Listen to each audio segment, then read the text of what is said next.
Şartların barını düzüp berебиz da. Kanal толугу менен биз ойлоп атабыз 2024-жылы бүтүп ишке берилет. Бул жаңы жерде элге турак жай үчүн дагы жер берилет, соода түйүндөрү дагы түшөт, өнөр жай бизнестер дагы салынат, бактар түшөт, тамчылап сугаруу системалары дагы толугу менен орнотулат. Мына ушундай ири каржылоодогу ири долбоорлорду ар бириңиздер көрүп кетсеңиздер дедигиле да баарыңар чыкты. 350 гектарда көрсөтөсүңөрбү? Көрсөттүңөрбү же жаңы көрсөтөсүңөр? Азыр 350 гектар жерди барып көрсөңүздөр, Польшадан кем эмес. Ал жерден уже малина, карагат, дагы бөлөк жашылча жемиштин баарын өстүрүп, азыр алдын ала Өзбекстандан дагы заказ келип, ошол эки менен катуу мына алек болуп атат. Ал жерге дагы 350 гектар жерге дагы эл аралык финансылык институттардан акча алынган, бюджеттен башка акча алынган. Элдер өзүнүн күчү менен ошо жерди өздөштүргөн. Мен ошо жерди барып көргөндөн кийин анан бул долбоор дагы ишке ашат экенине көзүм жетти да. Урматтуу жетекчилер, эгерде ар бириңиздер ушундай демилгелерди көтөрсөңөр, мамлекет сөзсүз түрдө колго алат. Бизде жок эмес, бар, бирок эффективдүү пайдалана турган. Эгерде эл өзү ушундай акчаны контролго ала турган, 5 эсе аз акча менен 5 эсе көп жумуш жасала турган кандай проект болбосун толугу менен колдоп беребиз да сиздерге. Анан кенеде фапты 6 метрди 8 метрге курулган фапты Бишкектен акча күтүп, арындагы 30%-тын чөнтөккө салып атсаңар кантип жардам бересиздер? Мына азыр ошондуктан өзүңүздөр ушунун баарын көрүшүңүздөр керек. Мен сиздерге биз жардам беребиз деп кепилдигин бере алабыз. Мына ушунча гектар жерди трансформациялап, биз толугу менен ушул эки кооперативге өткөзүп беребиз. Бул кооператив жакынкы 10 жылда бул жерлерди сата албайт. 10 жылдан кийин өздөштүрүп, баары жакшы болгондон кийин гана мүмкүнчүлүк беребиз. Балким ошондо дагы эгерде кооперативдин дээрлик көпчүлүк мүчөлөрү ушуну чечебиз десе. Ато биз азыр ирригацияга акча беребиз. Каналдардын баарын тазаладык, аягында эмне болуп? Билбейбиз. Ал жер кимдики? Билбейбиз, элдики. Алар эмне айтат? Билбейбиз. Биз миллион деген долларлардын баарын карыз алып алып каналдарга салып атабыз да. Мындайларга мындан ары Акып Эгергешевич дагы мен дагы жол бербейм. Каналдын суу жеткенден кийин ким өстүрүп атат? Эмнени өстүрүп атат? Ошол жерде барып чогулуп алып экспортко кетире алабы? Ошол жерден башкалар пайда көрөбү? Же көрбөйбү? Эгерде эл пайда көрө турган болсо, экспортко потенциал көтөрүлүп, биздин балдарыбыздын баары туш тарапка кетпей ата-энесинин жанында алма багын багып, жетө бурчагын эгип, көбүрөөк акча таап, жыргап Кыргызстанда жашай турган болсоң да жардам беребиз. Жөн эле каналды тазалай коелу, сол коомго мындан ары акчаларды кетирбейбиз. Баарыңыздарга бир кайрылуу кылайын дедим эле, кимде ушундай иштелбей жаткан жерлер болсо, бүт баарын учетко алыңыздар. Жердин баарына тең. Мына азыр келатканда урматтуу губернатор менен келаптыр. Жанындагы Берген областынын губернаторлору менен чогуу 5000 гектарга чейин теплица чогуу Өзбекстандын технологиялары менен совместный предприятие түзүп алып иштейбиз деп, уже столбаларын тактып, зымдарын алып келип, инвесторлорду алып келиптир да. Бир да жесир калбаш керек. Мына ар бир метр жер үчүн биз каныбыз төгүлгөнчө урушабыз, биз коргойбуз деп атабыз. Демек бир да жерди биз жесир калтырбай, ошонун баарын айдап, ошонун Кудайдын буйругу менен Кыргыз элине ошо Кыргыз жерин берген экен, биз ошонун баарын иштетишибиз керек. Биз мындан ары биздин Кыргызстандын финансылык чындыгын, экономикалык потенциалын жана адам ресурстарын биз кабыл алып, жаткан мыйзамдар менен да азыркыдан дагы бир топ бай жана абдан күчтүү болушун каалайбыз. Болгону баардык маселелерге ар бир жетекчибиз кызматында элибиздин, жараныбыздын жашоосуна таасир тийгизе турган өтө чоң жогорку жоопкерчиликте карап мамиле жасап иштесек дейбиз деген тилегибизди президент дагы, мына мен дагы сиздерге жеткизип атам. Баарыңыздарды ушундай жемиштүү иштөөгө чакырат элем. Азыр эми сөздү Алга Карам коомдук бирикмесинин башчысына берейин. Азанбай Талович, даярсызбы? Бир ушунун баарын айтып бериңиз. Качан жаралды эле, эмне болду эле? Сиздерге чоң рахмат. Биринчиден биздин Алга Карам коомдук бирикмесинин атынан биринчиден жетекчибиз Акылбек Сөнбековичибизге Gubernatorubuz Çolkumur Ulugeç sizge mına Ösüköl'dün dosumuz, ağayımız, bloger Özkerli oturan Cemilbayev Murat ağayımız atayın elge taratıp sizlerge de çok rahmat elinizin atkan tazim. Ama ağay tuğanlar, bizden Kadamjay şarında dağı bayağı başka şarlarda ile 2003 yılları ahval tömöndöp sebebi bizde en bir işengenimiz surma kombinatı bolğon. Surma kombinatında da akırındap iş orunlar kıskargandan ulan bizde mına pulgun ayılı negizgi ayıl bolu esepteniler. Uşu jerde bizdin elimizde bunday bir jer özleştiriүү boyunca muhtaçlık jaralganda sebep degende bu Kadamjay'ın içinde misalı Kadamjay rayonunda 15 aylık hükümeti bolsa alardın bardığında 5-6 bin hektardan jeri var. Bizde bolsa bolğon ile şahruz var 300 hektar jerde jaygaşkan. Anan jerimiz joktuğundan ulanlanan bir jıyındarda elimiz şuga kirişeyli uşunday жерди özдөштүрөлү деп kaldı. Anan uşul mınal bizdin adır kır jerimiz var, adır kuda kalsa barasızlar.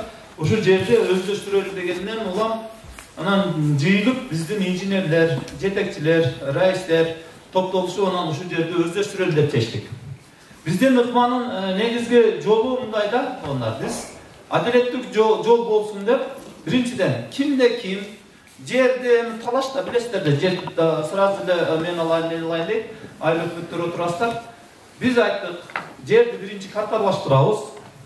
Anan kimde kim birinci төлösө birinci arttırıp kandayt degen şart koyduk. Oşonu toktomda bekittik. Toktomda bekitip ana mına nemen turmunda çıkıp kvitansiyalar ko'rsatdım. Kvitansiyalarda kim birinci kelgen bolsa oşo kişinin kvitansiyası saatlığa çeyin жазылып, saatlığa çeyin.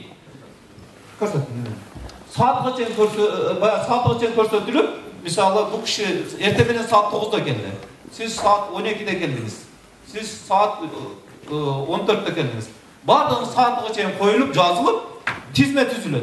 Anan tizme menen biz oşo jerde biz toktomda bekitip koygonbuz.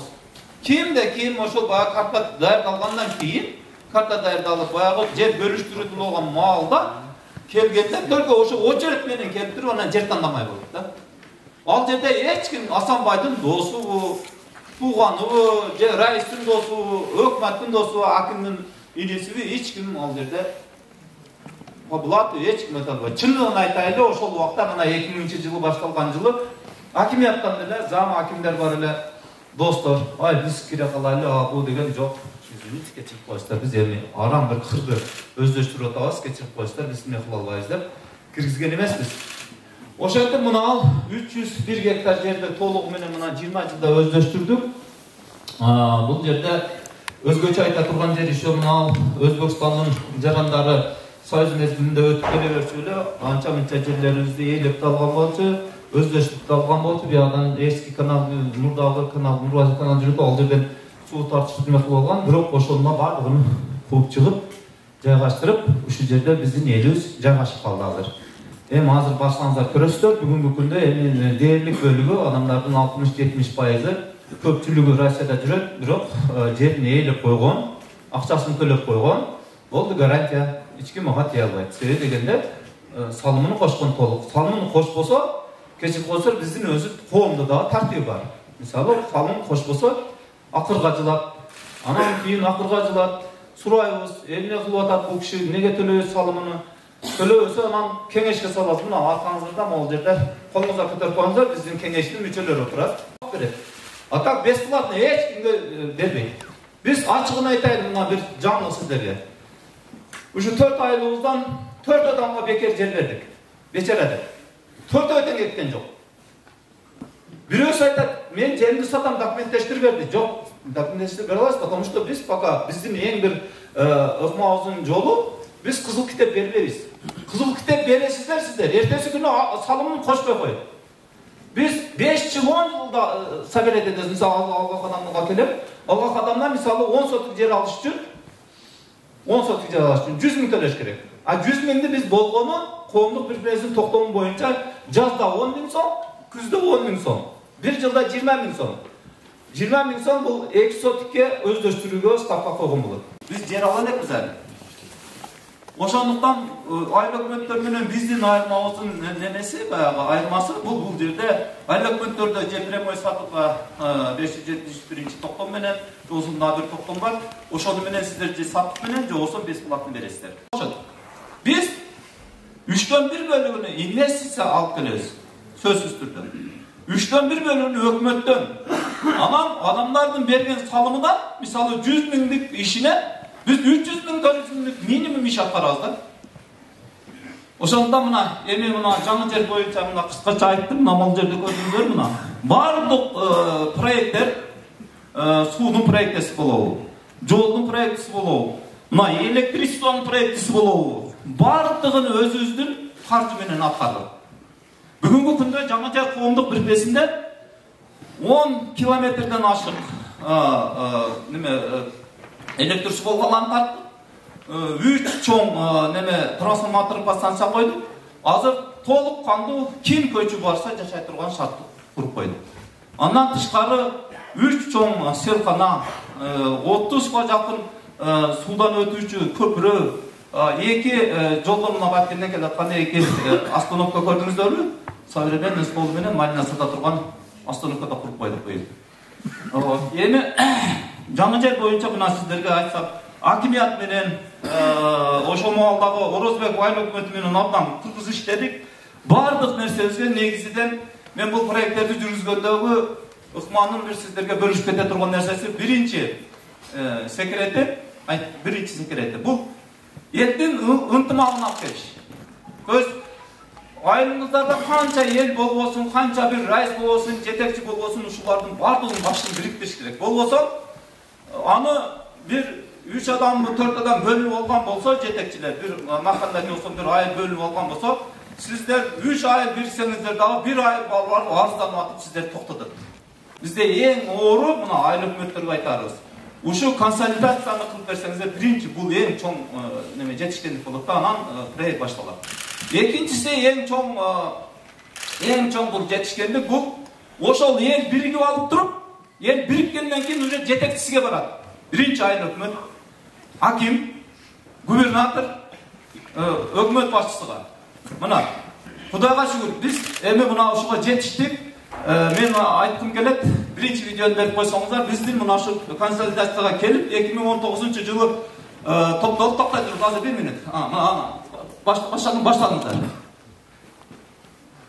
Баштай бериңиз, давай. Ben 5'ten 1'e çeyin sanayım mı? Şundan çatırasın yani. 5, 4, 2, yardırdılar.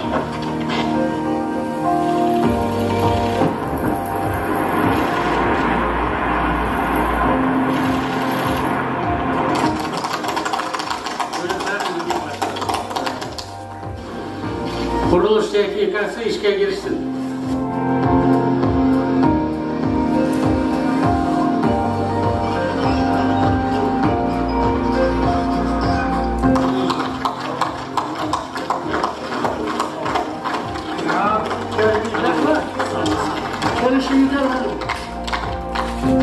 Birinciden hurmatlı bizim Prezident Sadır Nurhocaev'den bağınızlarga ısık salam.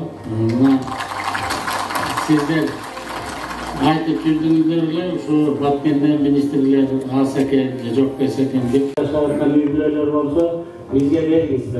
Oşanın aktarısını bir söz üstürüp durayım. Kalmazsın, yedince üstte kesiyor.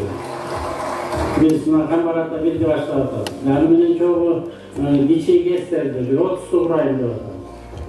Gündün nuru menen dagı elektrik bulagını ala turgan, su tamçılata turgan teknologiyalar boyunca dagı biz senin ayıplarga 930 min, Mart'ta 1.300.000, sebedeki biz ağıyla çıkmadık da. O reaksiya bolmadı da, fırın, çoğmayıp. O biz barıp geldik de. Ondan keyin akıl öksönüş gelgende gördüler 10 milyon sırrazı bir ayda. Elden işe demey mi? Akıl öksönüşke düştü da. Buna ki, kvitansiyalar, gördünüz mü buna? Kvitansiyalar, korsat koyalım. Korsat durun, buna. Gördünüz mü? Bu yerde dağı canlı жердин forması da gelip yapar. Adamlarda, конечно, oy var. O kaçan bolot, bolboyu, бул чоң болбор, кандай болот деген ой болот. Бирок туугандар, көбү келип болсак качан отура беребиз банда? Биз анда эмне кылабыз? Отура берсек, баары бизде мындай нерсе бар да, сөз бар да, же үйгө батпайсың, же чүйгө батпайсың деп. Бар кантип бага ошо чүйдө не болот элек. Анан көрүп биздин өзүбүздүн кырыбыз жакчы. Ушу кырда турган жакшы тура туугандар. Кадам жайлыктар. Ошентип мына мен айтып кетейин да, мына май айында реакцияны караңыздар. Как бир жайда сразу мына май айында 3-9. Мына июнда болсо сразу мына сиз жыйынтыкты чыгардык, акыл өрсөңөч команданы берди, Чолмоева жагасы келди. Жыйынтыктан чыгарып турган 7 миллионго чыгып кетти салым. 7 миллион. Мына тыштап турат сүрөттөр. 6 жок, 12 аял 6 миллион акча салышты. Булар бекерге салган жок. Булар ошо салымды кошкондо 100% салып атат кээ-бирөөлөр. 100%. То есть бир сотук жер 10 миңден болсо, 10 сотугүнү сразу төлөп койгондар бар да. Анан кийин 10 сотугүнү төлөп, эгерде 20 сотук, 30 сотукка төлөсө, биз уже токтомдо мындай чыгарып койдук, стимулдаштырып. Кимде ким 30 сотук беле же 60 сотукка, 50 сотукка чейин төлөсө, сразу автоматически 500 миңден. Ага 5 сотук кошумча премия катары неме берип атабыз, өздөштүрүлгөн. Кандай дейсиздер, туура неме же жокпу? Туура эле да. Себеби дегенде биз курулушту жүргүзүшүбүз керек. Ошондуктан ушундай ыкмаларга барып, бирок андай адамдар деле көп эмес, аз, бирок ошондой болсо дагы ошондой алдыңкы адамдардын күчүнөн мына бүгүнкү күнгө 47 миллион болду. Бакта тура 47 миллион сом түштү. Бүгүнкү күнгө мына өзүңүздөр көрүп атасыздар, биз биринчи этап, экинчи этап деп атабыз. Мына сиздерге кичине болуш үчүн мына проекттин башталышы мына акыл өсөмүч айтып кеткенде мына могул жерлер мына туннель биринчи туннель тоодон өтчү, чоң тоолордон өтчү, экинчи туннель, үчүнчү туннель, анан мына ал жерге мына кызыл точкадан баштап до Бушөөлгө чейин мамлекеттики, бул жагы башталып мына 1,5 километр мына Кызылга чейин. Бүттү, 2 айда бүтүрдүк. Азыр мына кызыл тоо бул мындайда Алка Кара тоосу деп коет, азыр кудай калса барасыздар. Ошол жерге барганда көрөсүздөр, бул экинчи этабы. Бул эң бир оор этап, мына эки этаптан. Биринчи этапта 263 миң жардыруу иштери болсо, жардыруу жана сүргүлөө иштери мына 50% жардыруу менен жүрдү да, 50%. Экинчи этапта болсо, мына тооду жардырууда болсо, мына биз 3 айда бүтүрөбүз дедик эле, 4 айда да бүтүрө албай койдук. Себеби дегенде 100% жардыруу менен жүрүп атат, 100%. Жардырганда дагы абдан бийик болгондуктан мына тоо, учку тоо болгондуктан, опасный болгондуктан баа жерде техникаларды токпой албай, солкундап кетти дейсиз, бирок солкундаган жок. Тынбай иштеп атабыз, колдон келишинче техникалар салып атабыз. Азыр мына 50 метр бийиктикте тоонун мына 40 метрге түшүрдүк уже. Мына бүгүн барсаңыздар көрсөңүздөр болот. Мына 40 метрге түшүрдүк. Ошондо мына жанында 16 метр жол менен болот. 16 метр. 2 метр гана канал болот. Прямоугольник. Калганы 16 метр жол болот. Себеби дегенде биз жолду кылбасак, алган туугандар, берде мындай нерсе бар да, бизде мына Өзбекстан эми бууп койду. Полностью мына кадам жайды көрүп атасыздар мындай. Мурда жолубуз буяктан эле, мына кадам жайды бер, мына кадам жай. Азыр эми буяктан объездной болуп жүрүп калдык. Эгерде жолду да курбасак, бул жака айланып келгенде адамдар келбейт да, узак болсо. Анан биз Өзбекстандан дагы сылжып келип басып калганга шарт түзүп коебуз. Ошондуктан биз атайлап чоң жол даярдап атабыз, что тез ровно 1 километр, 2 километр менен жөө эле даже жетип бара тургандай кылып. Ушул эми айта турган дагы бир эки нерсе, бул ишибизде мына 3-чү немени коебуз, видеону, экинчи видеону. Акылбек Сембековичтин сунушу менен биз азыркы тапта эң бир современный бул неме, экстренный способ, испанский китайский способду колдондук да. То есть bir подрядчик 5 жыл жасай турган ишти 5 подрядчик менен 1 жылда жасай тургандай. 5 подрядчик менен 1 жылда жасай тургандай. Ошо экинчи видеону койсоңуз мына. Азыр биздин неменин башталышы.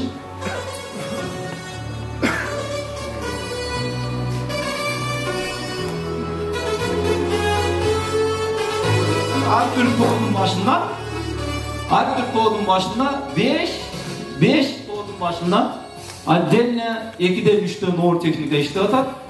Ошентип биз баягы акча болсо эле тез ыкчам иштегенди жүргүздүк. Бирок кыйналдык. Конечно, техникасы бар адамдар келип туруп, акчасын талап кылып, баягы саатыга эптеп техникасын аяп иштетет экен. Объемго бере албайт экенсиң, объемду дагы утулуп калат экенсиң. Ошентип биз ушинтип 2 айдын ичинде 1,5 километр аралыкты бүтүрдүк. Андан кийин мына 3-чү видеоду берип койсоңуздар болот. Мындан кийин мына кара тооду көрдүңүздөр, ошо кара тоодун азыр кесип атабыз. Ошо кара тоодун мына объем, мына 2-чи этап. Бул мына 1-чи этаптын бүтүшү боюнча парад болгон, кичине майрам кылып, как раз Чолпон Мегабекевич келгенде музыкасын чыгарып койсоң.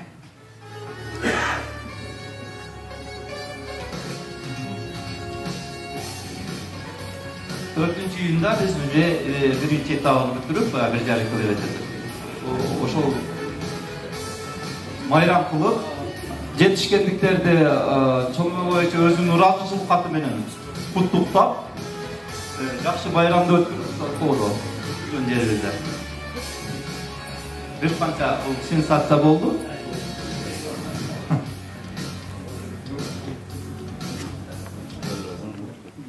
Эми 3-чүнү койсоңуздар. Мына 3-чү видеодо мына тоо көрүнүп турат. Мына сиздерге карап тургандай мына тоо. Ошол кара тоо деп коебуз. Кара тоодон мына азыр ушул эң оор ушу бийиктерге техника чыгарыштардан оор болду. Бирок техниканы чыгарып, акырындап ушу жардырып отуруп сүрдүрүп, бул жерде эң оору дагы двойной перекид болуп калды да. Мына кырдын башы дагы сүрүп, анан муну жардырып алып дагы буяка сүрүп, эки иш болду да. Өзү жардырганында өзү 1,5 көтөрүп кетет. Анан ушу двойной перекидде экисе көтөрүп кетет да объем. Ошентип азыр мына бул жакта бүтүп калдык. Иштерде эми ыкмандан баштарда айттым го, биринчиси эле ушу ынтымак, экинчиси жетекчилер менен сүйлөшүү, үчүнчүсү ушу элдин отчетуну так бериш. Элдин ар бир тыйыныга 20 жыл болсо да мына квитанциябыз турат. Мынакей. Кыздарга дедим. Алып берип барам, эртеси күнү отчет карадым. Алытпай 2 аял, 1 баласы менен. 3 эле тез экисе кол көп болуш керек. Мына мисалы biz çay uyuşturabız, başka uyuşturabız. Bu özü paydap bile turgan nerselerge biz söz türde çatlayırız. Bирок аны söz türde men çok ынтымакташып иштей турган болсо, алай жумуш жасасак болот да. Мындай 4000 гектар болбосо дагы 400 болбосо 40 болбосо хотя бы 4 гектарды айлап көтөрүп, сиздерден суранат. Мына жаңылыктарды киргизе турган болсоңуздар, биз сиздерди колдоп алганга азыр эми мүмкүнчүлүктөрүбүз бар. Эмдик жылдын бюджетин 500 миллиард сомго көтөрүп атабыз. Жалпылап биз келгенде 280 миллиард сомдук менен болгон биздин кирешебиз менен чыгашабыз ошончо эле дефицитибиз дагы бар эле. Мына былтыр 312 миллиард менен бүтүрдүк, быйыл 400 ушу 13 426 миллиард деп атабыз. Эмдик жылы 500 миллиард сом. 500 миллиард сом деген бул 6 миллиард доллар. 6 миллиард долларыбыз болгондон кийин биз 3 миллиард долларга чейин бөлөк жактан акча алып экономикабызды көтөрө берсек болот. Бирок баарын ирети менен кылайлы да. Мына жергиликтүү бийликтин бюджеттерин карап атабыз, урматтуу коллегалар. Подоход налог эсебинен гана чоңойду. 4,5 миллиард. Ал эми аны силердин заслугаңар эмес да. Ошондуктан ойлоңуздар. Мына биз ойлонуп 20-30 жылдан бери эле парламентте мына депутат болуп келатабыз. 3 жыл мен болдум, 4 жыл Бакыт Эргешевич болду. Жергиликтүү бийликтегилер өзүм дегенде өбүстөй күчү болот. Салыктын баарын өздөрү чечсин десек, чечпей койду. Элдин көңүлүн карайм, тигини карайм, муну карайм деп жана 377 айыл өкмөтүңөр жылдын аягына чейин дотациядан кантип чыгасыңар, программаңардын баарын даярдагын. Ар бириңерге жетишем. Ар бириңерге, ар бир айыл өкмөткө жетишем. Анан эми сиздердин мурекинде болгон элдин суроо талаптарын аткарыш үчүн элдин өзүнүн күчүн да пайдаланыш. Мен айтып кеткен жана 212 миң үй бүлөнү аны багып алышыбыз керек. Аларга дооматыбызды тартпашыбыз керек. Бирок жалаң эле байлар менен карым катнаш түзө бербей, ал бир чоңдор келатса, бир тай союп берсе, силерден бир төөлүк кампаны алып кетет. Же жерди илип кетет, же дагы бирдеме кылат. Огош көтөр колунда жок да булар силерди жек көрөт. Андан көрө ушу айылдагы чоң-чоң мурекинде инициативаларды көтөрүп, проектлерди көтөрүп, астыга жылгандай болсоңуздар деген тилекти айтат элем да. Барыңыздар эми аман болуңуздар. Буюрса баткен жеринде дагы тынчтык болот. Мына Карамжайды да көрүп кетиңиздер. Колуңардан келгендер Баткенге барып жанагы өрттөлгөн үйлөрдү көрүп койсоңуздар болот эле. Мына 420 үйдүн бир 42 эле калыптыр баштар эле курулуштарын. Калган баары башталып, асты стеналарын көтөрүп бүтүп, уже крышасын, плита перекрытияларын жабайлы деп атат. Социалдык объекттин баарын бутуна тургузабыз. Адамжай мына борборуна келип калып турсуңар, 1-2 саатта аякта да көрүп койсоңуздар болот, атайын сиз көрсөтүп койсоңуздар болот. Кандай акыбалда биякта элдер жашап атат. Күн сайын биягында чегара бөлөк мамлекет, биягында чегара, аякта бөлөк мамлекет. Баарын тегиле көзүн артып атат. Биз өзүбүз аз кенедей калкыбыз дегенден баш тартышыбыз керек. Биз мына азыр оонда 190дан ашып калды өлкөлөр. Ошонун 73-чү орунда турабыз. Жерибиздин көлөмү боюнча. Жакында эле буюрса мына 7 миллиондук араң эле болду. Анан кошуна колоң көз артат ошон. Ошон үчүн кошуна колоң менен карыз алышпады. Өткөн үйдөн бала чакаң эле калып калып өзүң бир жакка кетсең, карызыңды доолап келип, тоогуңду болобу, уюңду болобу, төбөң болобу жетелеп кетип калышы мүмкүн. Ошон үчүн кошуналар менен сый урмат менен жашаш керек. Алардан карыз албаш керек. Бирок бизнести чоң болгондон кийин бүтүрүп алышыбыз керек.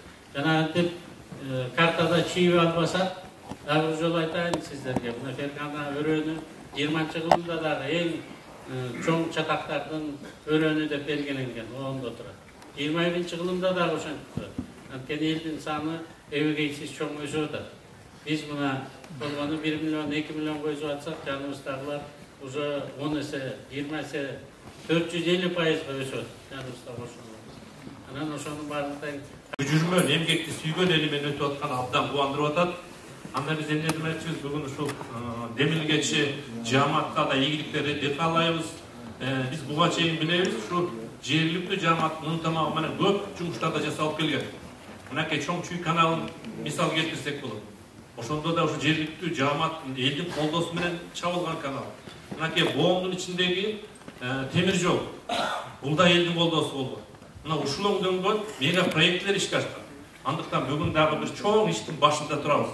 Буга чейинки жасалып кеткен иши да эбегейиз чоң экен. Бирок мындан аркы иш андан 10 эсе чоң экен. Ошондуктан урматтуу кесиптештер, бүгүнкү иш-чаранын максаты сиздер ушул жерге келип, жакшы ишти көрүп, жерине жайылтуу. Ал эми Баткенге чакырганыбызда биз кетип турушубуз керек. Баткенде бүгүн маселени чоң кичинесинде бөлбөшүбүз керек. Баткенде бүгүн бардык маселе маанилүү. Ошондуктан келип бергениңиздерге чоң рахмат айтабыз. Анан биз ушул бүгүнкү салтанаттуу күндө дагы биздин өзүбүздүн агенттиктин чыгарган тескемеси бар. Анда ушул тескеме менен тааныштырууга уруксат этебиз. Кыргыз Республикасынын жергиликтүү жамааттарынын күнүнө карата Кыргыз Республикасы 2022-жылдын 28-октябрындагы номер 247 буйругу менен жергиликтүү өз алдынча башкарууну өнүктүрүүгө кошкон зор салымы аймактын социалдык экономикалык өнүүсүн тездеткендиги үчүн Кыргыз Республикасынын жергиликтүү өз алдынча башкаруунун отличники төш белгиси менен Алга кадам коомдук бирикмесинин активдүү мүчөсү Асамидинов Махмуд Абдырасилович сыйланат.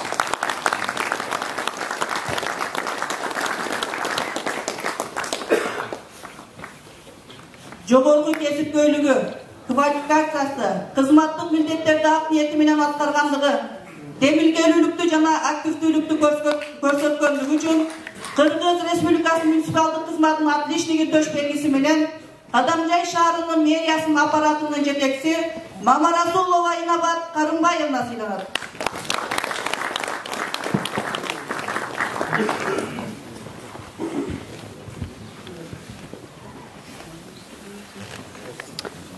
Ушундай эле Кыргыз Республикасынын муниципалдык кызматынын отличники төш белгиси менен Адамжай шаарынын мэринин орун басары Тагаев Чыңгыз Тайкараев сыйланат.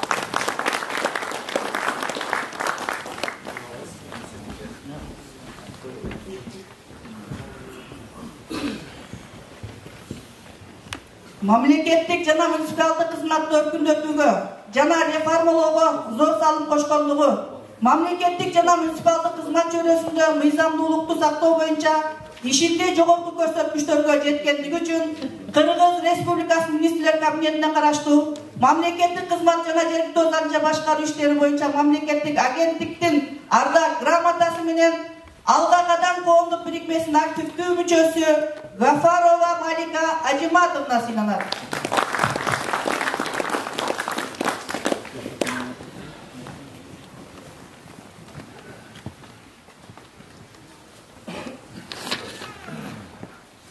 Ушундай эле ардак грамота менен Алга кадам коомдук бирикмесинин электр иштери боюнча мастери Касканов Аскарбек Тойчубаев сыйланат.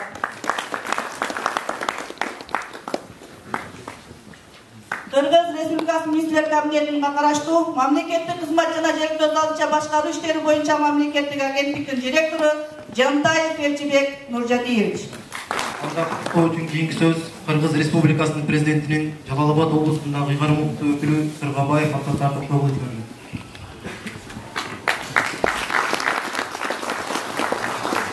Саламатсыздарбы, урматтуу бүгүнкү иш-чаранын катышуучулары, урматтуу коноктор.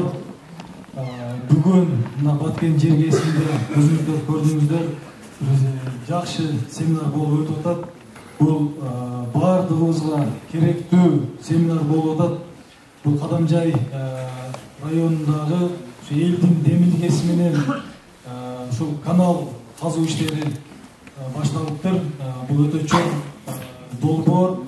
Эми урматтуу кесиптештер, бул жерде айыл өкмөттөр, акимдер отурасыздар. Бардыгыбыз ушул максатыбыз бир. Бизди ушул президентибиз урматтуу Садыр Нуркожоевич ишенип жетекчи кылып отурат. Ошондуктан биз элге шартты түзүшүбүз керек. Ушул биздин көрсөтө турган жерибиз ушул. Эң оор, конечно, мына карап турсаң, бирок айла жок адамдардын салымы менен бүтүп атат. Күндө мисалы мына ушул жерде азыр эң азы шажакчы режимде бүгүнкү күндө 50 миң 60 миңден кетет. Бу жерде Түркия элдин каражаты ушу үнөмдө иштеп атабыз. Коомдук бирикмеңизде канча адам? Бүгүнкү күндө 1700 адам, анан бул жерге мына айттым го, азыр мамлекет жардам бериш керек. Мамлекет жардам берсе, бу жерде эртеге 3000 адам болот. 3000 адам 10 миңден бир салымда эле, жазгы салымында 30 миллион түшөт, күзгү салымда 30 миллион. Коммерческийлер менен көрүп 100 миллионго планга чыгабыз да. 100 миллион менен биз 500 миллиондук иш аткарабыз. Каяк жака кетет суу анан? Суу бияка кетет. Бияка кетет, айланып кетет. Бул карта боюнча ушу бияка айланып кетет. Өздөштүрүүчү жерди айтып койсоңуз канча болот түмен салынса? Канча кетет? 4200 гектар дедик го мына. Географически 4200 гектар мына. Баягы мына ушул жерде баягы биз картадан көрсөтүп, видеодон көрсөткөндөр ушул жер. Мына баягы кызыл картада турган жер ушул жер. Анан баягы айланып основной жер буягында. Бул мына кырылуу жерлер көрүп турасыздар сиздер. Кичине неме бул жер жок экен дегендей мааниде көрүп атат окшойт. Жер бул жакта да? Жер нар жакта. Основной жер 1000 гектар жер. Жер ошо жакта айыл жер. Жерин үй бересиздер туугандар. Мына ушул жерде дагы ошо түз жерден жакшыраак кылышат адамдар. Мына баягы жерге көрүңүздөр, жайыра жер. Тоже нормально эгишеттер. Суу каяктан келет суу? Суу мына жактан келет. Туудан. Тоо жактан, бияктан. Дагы бир нерсе, ошол 20 миң вложение кылган адам канча жыл вложение кылат и жыйынтыгында канча жер алат? 20 жыл мындай категориясы карап. Мисалы турак жайга болсо сотиги 10 миңден. Ставкасы бар да, освоение ставкасы 10 миңден. Эгерде багдарак болсо мында кырылуу жерлерде категориясы башка мындай. Түз жер эмес, баягы айыл болбой турган жер. Бирок ал жерде эле жакшы эле багдарак болот. Аныкы сотиги 5 миңден. Эгерде 10 миң төлөсө 2 сотикке болот. Бир жылда 20 миң төлөсө 4 сотикке болот да. Анан жылдан жылга ошентип жатып 4 жыл 5 жылда төлөп коет да. Ошо кыйналбайт дагы. Анан биз ар жылы отчет берип турабыз. Төлөгөн акчасына карап да жер алат экен да, значит. Төлөгөн жерге анан очуртуга карап келип, генплан болгондо, кийин мына өкмөттөр менен, неме менен, архитекторлор менен бар жокту бүтүрүп, жолуну салып, анан биз бу жерде мына самыгланы биз мындай обещаниябыз бар. Мына биздин коомдук бирикменин жетекчилиги. Жолду жеткиребиз, ошо берген салымга. Төктү жеткиребиз, сууду жеткиребиз. Үчөөнү тең. Мурда төктү жеткирген эмес элек нарыгында. Төктү жеткирбесек барбайт экендер. Төктү дагы өздөрү топтолуп, бириктирип, биригишип, трансформатор ала албайт экен бүгүнкү күндө туугандар. Анан кийин ошону дагы токтойтур деп туруп, анан трансформаторду алып азыр ошо жайгаштырып, неме кылып атабыз. Бу жакта уже төгү менен обещание кылып атабыз. Жер кимдин балансында жер? Азыр баланс мэриянын балансында. Кийин токтомду ким чыгарып берет? Токтомду мэрия менен өкмөт биргеликте чыгарып берет. Өкмөттөн закрепленный чечим менен чыгарып келген да? Негизи өкмөттөн чыгат мындай немесин баягы 309 баягы малоценка деп туруп анан чыгарып. Эми кыскасы менин проблемам эмес, алчы туугандар. Менин проблемам азыр мынабул ишти бүтүрүп элди жайгаштырыш керек. Элдин баягы мүдөөсүн аткарыш керек. Бизге главный эмне проблема? Кагаз проблема эмес да, токтом проблема эмес. Биздин оюбуз ушул. Муну канча километр жерден баш аягы? Баш аягы 25 километр. Мына шу жерге чейин азыр 9 километр, 11 километр болду шу жерге чейин. Общий 25 километр. 25 километр. Общий 25 километр. Суу келет берге чейин. 3 куб сууга расчеттолгон, бирок баягы 15 БСР турбай 15тик БСР. 15тик БСР основной айылга суу карат да, ошондуктан берге 3 кубтун кереги жок. Биз ойлойбуз 1 кубтун тегерегинде суу жетиштүү болот да. Тем более тамчылатуу сууга, анан адамдар эч ким мына ойлосоңуздар, мына жерден водорезервуар болот. Анан о жерде отурган адам өзүгө арык казып, зордукча алып бара албайт. Бу жерде өзү АОКнун директору болот, водоканал болот. Анан бул жерде эч ким мисалы ашыкча суу ала албайт. Только биз ойлоп айтып атабыз, давай. Акчаңды төлөйсүң, саатыңды айтасың, соткада управлять этесиң. Мага суу керек десе, ошол күнү полный мощность. Доосом жарым мощность сууду ачып берет. Болду. Үйүндө келип алып туруп ачып берет. Эч кандай арык тазалаш, жүргүлө катта арык тазалайбыз деген болбойт бу жердечи. Только трубопроводный. Полностью через система очистки кетет. Ушундай жаңы система кылабыз деп атабыз. Кудай кааласа али көп келесиздер. Менин оюмча ушу өкмөтүбүздөр эсен аман турса, мына ушу акимибиз менен мэрибиз да бизди колдоп, кагаздарды бүтүрүп турса, батыр. Бу жерде биз примерно кылып, кудай кааласа ишти баштасак, немелер бар, мына төрагабыз бар, кеңештин төрагасы. Бу кишилер бизди азыр колдоп турат. Менин оюмча дагы алдыга жүрө беребиз. Кандай нерсе туугандар? Сиздер дагы мына ойлойсуздар.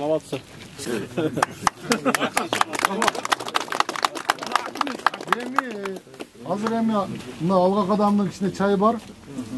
Чай ичебиз, анан дагы делегация кетебиз. Эми узап турган, Эмеде 3 кормонго барабыз мындан кийинчи.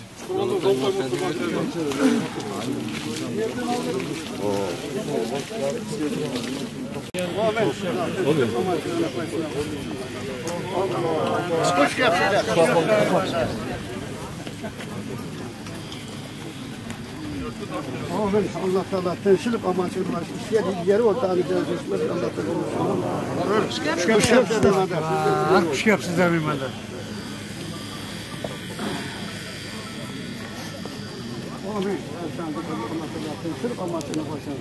Hoş geldiniz evimde. Hoş geldiniz evimde. Allah Teala tinçlik amaçlı şurada işlerimiz yer ortağını.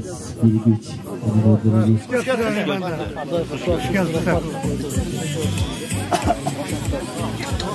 Press bir güç, ürünleri bir.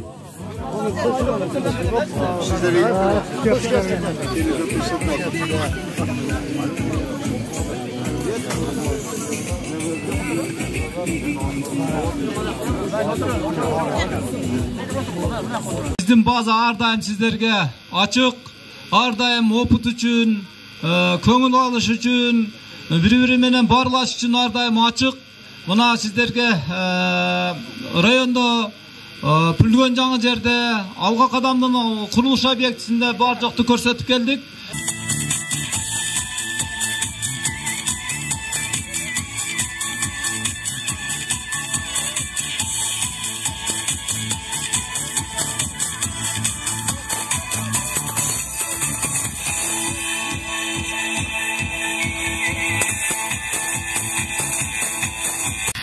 Ассаламу алейкум, урматтуу агайын туугандар, бүгүнкү жакшы саамалыктын катышуучулары. Мына дүйнө жүзүндө күн санап ар кандай бир вирустар чыгып, алардан коргонуунун жолун издеп миллион деген каражаттар кетип атат. Сиздерде жакшы вирус пайда болгон экен. Эми ушул вирус бардыгыбызга жугуштуу болсун. Ушуну жугузуп кетели. Жалпы Кыргыз элине жугуштуу болуп, ушул демилге жакшы элге багыт берип тарасын. Ушул касиеттүү берекелүү ордолуу Ош элинин атынан Кыргыз Республикасы президентинин Ош облусундагы ыйгарым укуктуу өкүлү ушул Жамалдин Зиядин Исламовичтин атынан сиздерге чоң салам, көз тийбесин, ынтымак ушундай элдин биримдиги жоголбосун. Ушул бардык жерде ушул демилгени колго алып, мындан ары бардыгыбыз улантып кетүүбүздү ушу Алла Таала бардыгыбызга насип кылган болсун.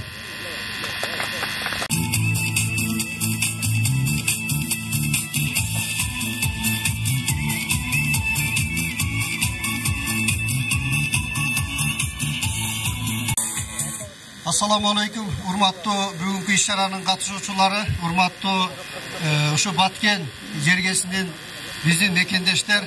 Сиздерди биринчиден ушул Чүй өрөөнүнүн атынан ушу Панфилов райондук мамлекеттик администрациянын атынан салам жолдойм. Сиздердин бүгүнкү кылып аткан эмгегиңиздер менен айтат элем, улуттук идеологияга, улуттук бир патриоттуулук сезимди ойгото турган бир чоң иш жасап жатыпсыздар. Азыр жана ушул иш-чаранын башында алып баруучу айтты, жакшыны жакшы деп айтыш керек, ар бир кылып аткан ишке өз убагында баасы берилиш керек деген ойдомун. Албетте сиздер мына өзүңүздөр эмгегиңиздер менен тоону томкоруп, тоонун үстүнөн суу алып өтөм деген сиздердин бул максатыңыздар, мен айтат элем, бул мактоого татый турган. Башка жердеги биздин мекендештерге, башка райондогу бизге окшогон жетекчилерге үлгү боло турган саамалык деп айтат элем. Сиздер албетте мындай чоң ишке белсениş, бул өзү эрдик, бул өзү баатырлык деп айтат элем. Урматтуу ушул коомдук уюмдун жетекчиси, сиздерге ушул Чүй өрөөнүнүн атынан, Панфилов райондук мамлекеттик администрациянын атынан дагы бир ирет иштериңизге ийгилик. Ушундай саамалыктар, үлгү боло турган саамалыктар ушу Баткен жергесинде дагы кайталанып көп болушун каалайт элем. Акыркы жылдары өзүбүз баарыбыз күбө болуп келебиз. Баткен жергесинде көптөгөн сыноолорду сиздер башыңыздардан кечирип келесиздер. Мекенди биздин коңшулаш өлкөлөр менен, коңшулаш мамлекеттер менен чектеш, өзүңүздөрдүн патриоттуулук, өзүңүздөрдүн ар намысыңыздардын бийик экендигин көрсөттүңүздөр. Бүгүн дагы өзүңүздүн эмгекчил экениңиздерди даңазалап көрсөтүп атасыздар. Мындай иштер үлгү болсун, кыргыз өлкөбүздө дайым өнүгүү болсун, асманыбыз ачык болсун, эгемендүүлүгүбүз түбөлүк болсун. Ушундай иштер кыргыз жергесинин ар бир областында, ар бир районда, ар бир айлөкөттө болушуна тилектешпиз. İşinizler ilgilik bolsun, ынтымак болсун, жакшылык болсун. Чоң рахмат. Рахмат. İşinizlere ilgilik болсун. Ардайым кыргыз жерине талыкпай, чарчабай кызмат кылып жүрөңүздөр. Бар болуңуздар. Ардактуу биздин Жети облустан келген райондун акимдери. Анда эмесе кайрадан ырдыкизен берели.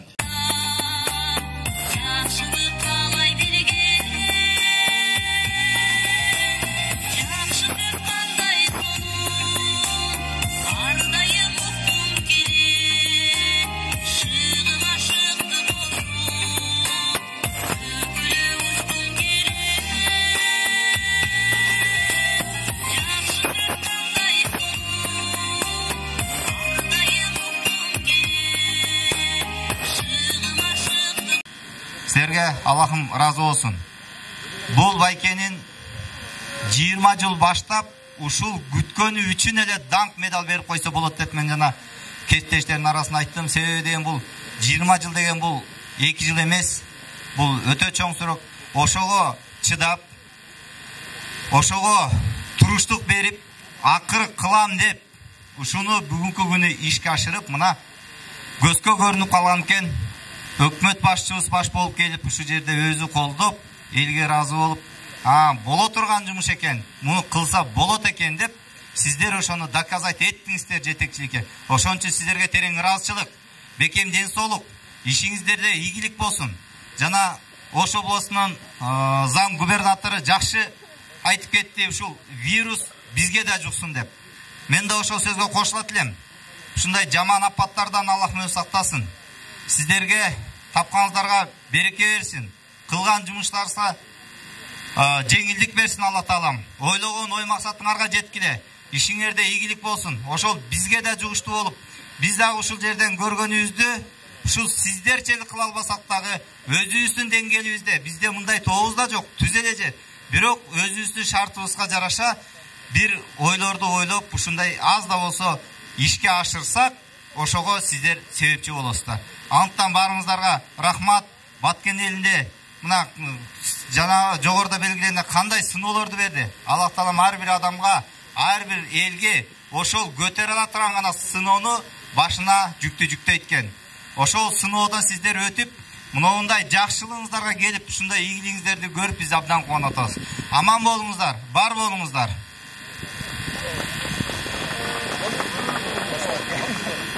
Калгандары кошулат экен, рахмат. Сиңиздерге ийгилик каалайлы, бар болуңуздар. Талыкпай, чарчабай, ар дайым ак эмгектин үстүндө жүрө бериңиздер демекчибиз. Кадырлуу коноктор, биздин Кадамжай жергеси Кадамжай району эмес, Кадамжай шаары, анын ичинен Пүлгөн айылы. Эмнеси менен белгиленет? Мына колунда турган малинасы менен туугандар. Ушул малинаны ошо баягы тоодон, баягы кырдан өндүрдүк. Малинасы абдан дамдуу экен деп койсоңуздар, ар бирөөңүздөр экиден адамга айтсаңыздар болот бизге. Ошо жетишет. Биз Кудай кааласа Кадамжай өнүрсөк, биз сиздерди дагы чайга чакырып турабыз. Кана эмесе, уруксат этсеңиздер, биздин Кадамжай шаарынын Пүлгөн Алга Кадам коомдук бирикмесинен биринчи очерет Пүлгөн Жаңы Жер коомдук бирикмесинин атынан сиздерге белек катары үй бүлөңүздөргө 1 литрден малина кайнатмасы каалап коюңуздар. Башынан баштап бериңиздер. Рахмат. Арузат айымдарына рахмат.